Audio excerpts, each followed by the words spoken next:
how you doing? I've been asked to cover a few more Curse of Strahd locations. I'm working my way through all of them anyway. Just the locations I have left are either pretty boring or very exciting, like Ravenloft. My players haven't been there yet. A place I've been asked about is Kazan's or Van Richten's or Rictavio's or the Abandoned Tower. I haven't been here since I started using Foundry. My group got that out the way very early in the campaign, so I've actually just thrown this together for making this video, and so I've got it there waiting for my next campaign. There's not a huge amount you can do here. I've walled it all off. It's not a very exciting location. I don't go in for the tower for the door puzzle. I think it's difficult to do over VTT. I think the idea, obviously with this video, Curse of Strahd spoilers, I think summoning a blue dragon into Barovia detracts from it, cheapens an adult blue dragon, and it kind of detracts from the Barovia plot when just dragons are being pulled in. It kind of, I think, devalues the other dragon appearance that can happen in a way later in the module. So I don't do that. I can't remember what I did my campaign. It was so long ago when we got here. The lift, obviously operated by 4 clay golems. I've not even got a clay golem in my foundry because I've never needed it. But if I use amber golems instead, you'll see that even though that's the statue, a clay golem is a large creature. So if they activate, your room looks like this. At this level, a player who's in here is dead. Even the attacks opportunity alone moving away from there, they're dead. If I were running this again and my group set it off, especially looking at the size of these statues, I'd strongly consider just changing the token of the golem to make it medium and to maybe only have 1 activate. Yeah, that's just me. This is one of those maps as well where when my players are hanging around outside, I might come and put a load of weather effects on. I might use FX Master to put on. Oh, I've not seen clouds on this. This is obviously a new addition. I've only used fog. Let's have a look and see what the difference is. Because sometimes they're both pretty good. I used that with snow and snowstorm. Oh yeah, it is just drifting over clouds. I don't particularly. That'd be really useful if you had a world map or something, actually. But if I just go in, let's add in fog. Default fog is very, very dense with this module. I'm going to add on bats. I'm going to add on crows. The only problem with this is it's a map where they'll spend a long time outside and then they'll head inside, and you don't want. Reminds me of Minecraft when you're in a building and suddenly you're at a certain height and suddenly just clouds clip through the wall and just drift through the room while you're talking. So as you'll see in my other videos, I quite often make little reminder boxes to myself. Why can't I edit that box? That was weird. Saying turn off weather when inside. I'll fill the box solid red. I'll max the opacity. Oh, I've not seen it do that before. What strange text alignment. There we go, that's better. And then I'll hide it so my players can't see it. And it's just a mid-session reminder for me. When they go in, oh yeah, let's turn that weather off. So the players are heading inside, back into FX Master. And do you know what I need to look into? I bet you there's a macro that just is set to like purge all weather effects from the active scene. I need to make a note of that, because that would make life much easier if I could hit 1 button to do it. Especially given that my bats haven't gone. Did I miss one of them? There's fogs. This is fog disabled. No bats. Save. Go away bats. Go away birds. Maybe they finished their. It looks like it's. They obviously persist for a few seconds as it scales down. Yeah. So I walled this off.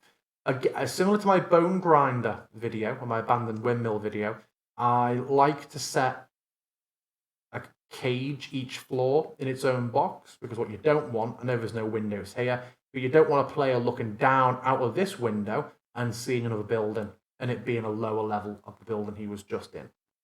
Also remember, what I like to do is change in my map settings the background color to black.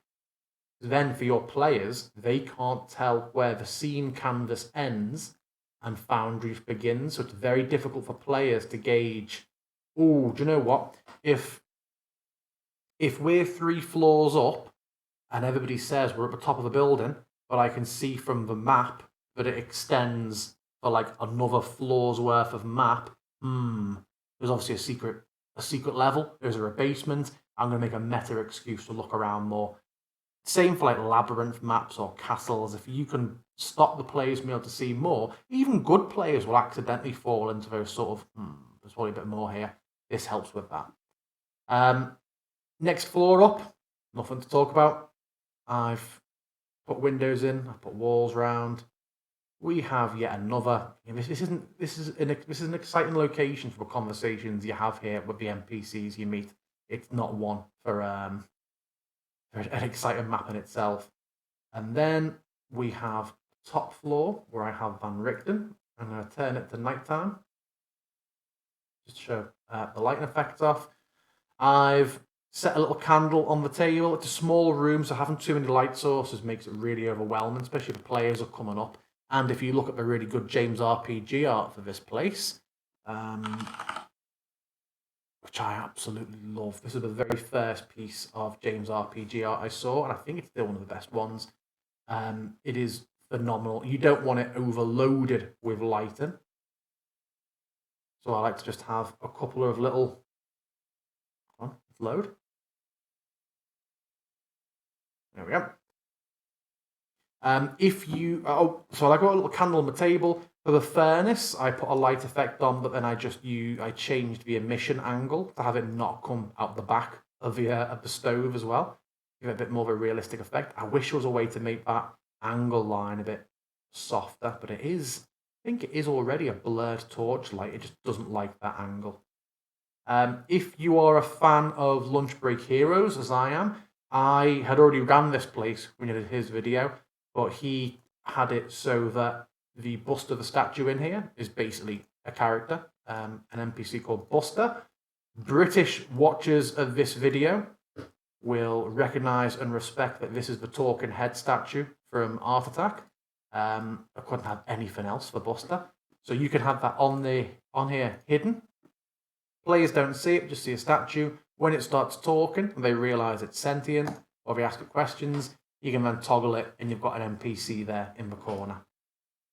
The only other thing I'll show you of this place is, obviously, if you do it raw, you are going to arrive at this building with Esmeralda's wagon parked outside. A wagon that contains 100 bottles of Alchemist's Fire, which I think if it gets set off, I'm sure it's 10d10 fire damage. It should be more. 100 bottles of basically napalm. It should be more than 10d10. But that's what it is. If the players trigger that, I like to have, as you've probably already noticed from the start of this video, a very large fireball spell effect hidden off the map. And if they do set it off, I've not got a sound effect today, I don't think. Let me go and see what's in sound. Do we have an explosion soundboard in soundboards? Anything in the bundles for explosions? Explosion with rubble, this probably still isn't big enough. But if your players set it off as you describe the explosion, that's a pathetic explosion for a wagon blowing up. And I'm sure it levels the tower. No, it's failing the trap levels the tower. But yeah, you can then unhide that as you describe the explosion, make your players roll for damage, and probably start rolling their new characters at the level you're going to be here at. So yeah, not a location that has a huge amount to do with it. And in fact, my players did have combat here, but I found a better combat map, which was just a longer. I had the island being a bit of the tower being a bit of a longer causeway. But yeah, let me know what, if anything, you did differently, how you used Foundry for this location. This is definitely somewhere that I'd like to kind of jazz up a bit more if I'm going to run Curse of Strahd again, which I intend to. So yeah, let me know what you did. Leave a message. Let me know what you liked, what you didn't like, and I'll see you soon.